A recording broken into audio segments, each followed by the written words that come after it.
Nous avons l'ambitieux programme d'atteindre l'autosuffisance énergétique en 2030, avec le but d'être à 50% en 2026.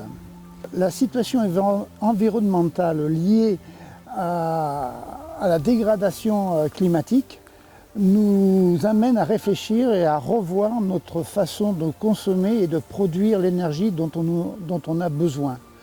Pour cela, nous avons initié un groupe de travail énergie partagée composé essentiellement de citoyens et d'élus, qui a pour mission d'étudier et de proposer les moyens de mettre en œuvre une transition énergétique. Plus importante à mes yeux sont de partager, donc de motiver l'ensemble des citoyens, d'économiser cette très chère énergie et de la produire de façon durable. Et enfin, de financer de façon participative tous ces projets. Pour la municipalité, il est vraiment important que la commune et les citoyens soient acteurs et gardent le contrôle du développement de ces énergies.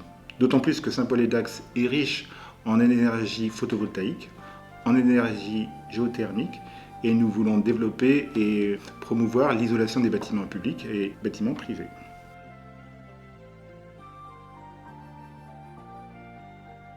En tant que citoyen motivé, j'ai rejoint le groupe pour contribuer à ce beau projet. Nous prenons des contacts avec les acteurs du domaine, Enercop, SIDEC, Enerland, Énergie Citoyenne Sudland, en coopération avec le Grand Dax. Nous avons la volonté d'élargir notre groupe car nous avons besoin de l'énergie des Saint-Pauloises et des Saint-Paulois.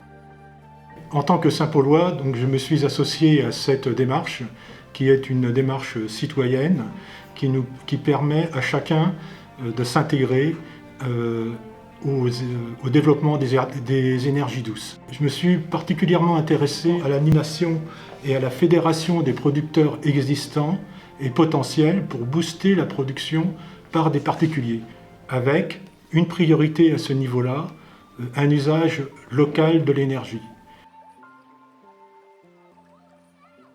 Dès la deuxième moitié du 19e siècle, le site d'Abbesse s'était alimenté en électricité à partir de la turbine qui était sur site et dont on voit encore les vestiges du bâtiment. Cette turbine permettait d'alimenter en électricité les corons, les habitations des 400 ouvriers qui vivaient sur site.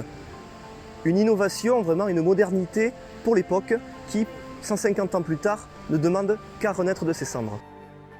Cette réhabilitation de la turbine d'Abbesse fait partie de nos 3 objectifs principaux, qui sont en premier donc faire des économies d'énergie pour faire baisser les factures des Saint-Pauloises et des Saint-Paulois, le deuxième étant de produire de l'énergie durable, et le troisième de faire vivre le patrimoine de Saint-Paul et de le réhabiliter.